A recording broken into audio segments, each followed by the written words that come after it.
What's going on, guys and gals? CheFPV, Zero Ground FPV, soon to be in Prosight HD by Connex. That's right, it's Connex. I say it wrong. A lot of people say it wrong. It is Connex, as in like you are going to connect or connects you to HD. So, Amamon is the parent company behind Connex, who makes Prosight. So there on the back, Amamon. We're going to do a quick little chat about Amamon and about the technology real quick. So, I have always been, up until recently, one that said and thought that the HD kind of generation hadn't really started. Like, our HD era hadn't really started. A lot of reasons for that. The first big red flag with any new technology is first generation technology is always almost inevitably going to not be the standard.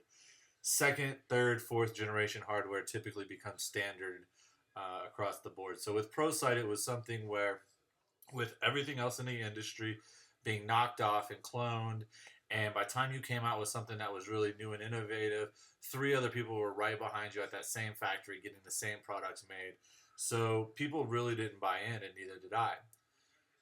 That wasn't the only factor with me. Mine was also coupled in with the price point, which the original price point for this kit that I have in my hand is $500. I just could not justify the value of putting that much on one of my quadcopters, my aircraft, that I typically, in a good day or a good week or a good month, don't break very much. But in a bad month, might break 2 or 3 VTXs or cameras, and at $130 to $150 a pop, which these originally were, it just did not physically or feasibly make any sense economically for me. It's since changed.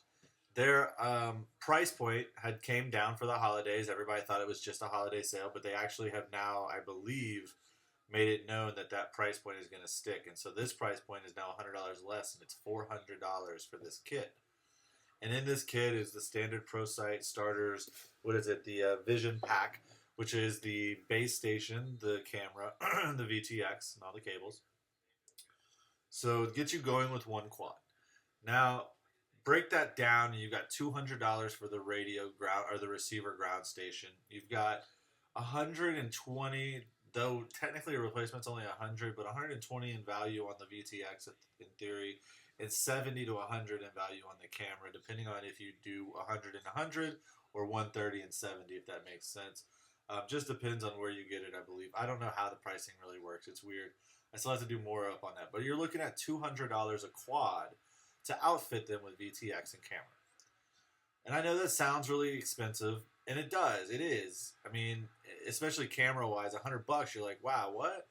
And then you have a $24 1.4 millimeter lens that hopefully the price point will come down. We know lenses really aren't $25. I mean, get it down to less than 20.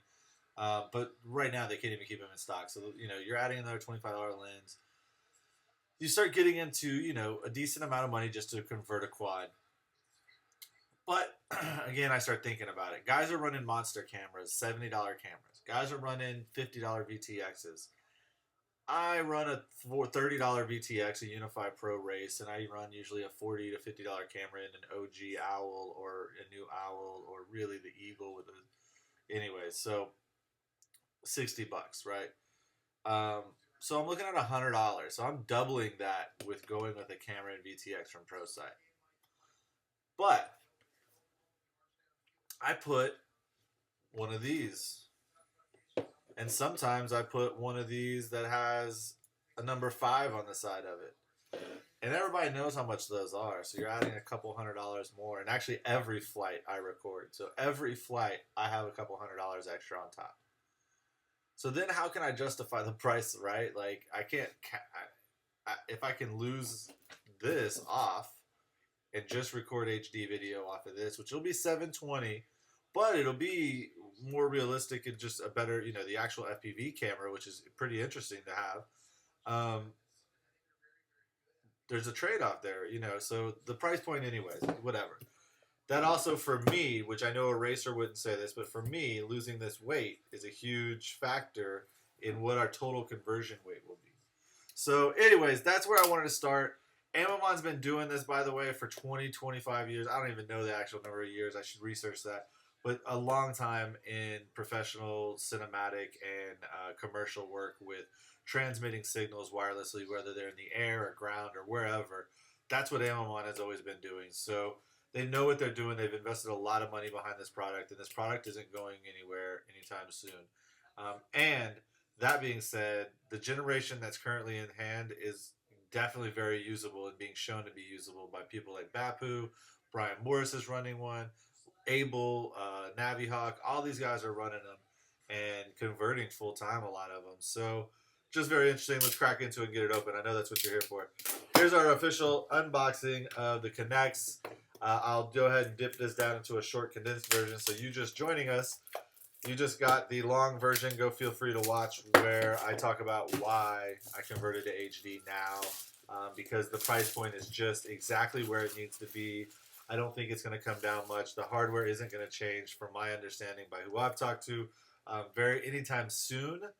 Maybe in a few months we might see something start coming out, but for now this is going to be the product and the price point. So get in now and let's do it.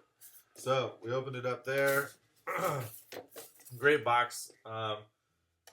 Delay free, robust HD, 720 range, Prosight. Cool, clean box inside. Oh man, I've been jonesing. I wanted to wait to open this until the package tomorrow comes, which stay tuned tomorrow because we got something coming. Ooh, dun dun dun, right on top. Here's your, basically, I believe it's like 1, 2, 3, 4, 5. It's like, I don't know, 5 versity, hectaversity. I don't know what that is. Pentaversity. I don't know, but 5 antennas coming off that bad boy. Awesome thing too, tripod mount built right in, so you can just literally mount it to the tripod, which we will be building a pretty cool ground station, much like Bapu's. So I know I got to get this thing out the box and update it. Everybody says update firmware, but we'll get there. This is just going to be the unboxing video. We are not going to do all that. So cool packaging again. Oh, cool. Some decals. Installation guide. Okay, cool. We're going to go through this later. We're not going to actually install anything, so we'll do that later. But I like that they include a robust packaging. It's like actual product all of a sudden, right? I mean, geez, they're already doing it pretty darn right when you start including stuff like that. Next layer, boom, antenna, which this is the original antenna style, not the race. We're going to be doing something else antenna-wise. Here is the camera, and it's nice rubber mounted protection. It's not as big as people say it is or think it is really. In fact, we've got something pretty interesting on where we're going to mount this. Boom. VTX, Prosight, black, matte finish, a little bit of silver. Again, not as big as most people think. I can't wait to get this where we're going. And we're actually going to get this thing mounted just to show you. Our Rana 220. Look what fits. I don't know if you see that, but my owl cam is pretty far back right now behind the standoffs, and it's still got plenty of room. So yeah, we've got it ready. It's slammed even. It's going to fit, I believe. We'll see. This camera should also fit behind the standoff just right there. We might, again, have to raise the standoffs. We're going to see how much tilt we get. But it's going to be fun. Can't wait. So, we have a Connex Prosight. There you go. Inside here, there's got to be cables. Oh, yeah. Massive cable package. Oh, cool. It's like a clip. Oh, that's cool. A nice little holder. HDMI cable. So, have your antennas in here. Oh, nice. It's already got the XT60. Alright. Got an adapter. Cool. They give you a lot of cables, it looks like, that you need to get going. I was concerned about that I did order some cables for the ground station and some extras, thinking, well, what if nothing, came with it? It looks like these are different power. I don't know. We'll have to look. These are something for the VTX, I'm sure. Power for the VTX. We'll see. Hardware for the camera. Another cable, I believe. VTX to camera, I think, is that one. And here's the hardware for mounting the VTX whenever you put it through. It's got some mounting screws that you can use, and it's got standoffs that go with it. So standoffs, mounting screws to mount it solid to a plate. So there we go. Man, I am stoked to get this thing going. We'll do another video real soon. Fly safe, fly smart. Just fly, but for me, we'll be flying Connex Prosight HD. Peace.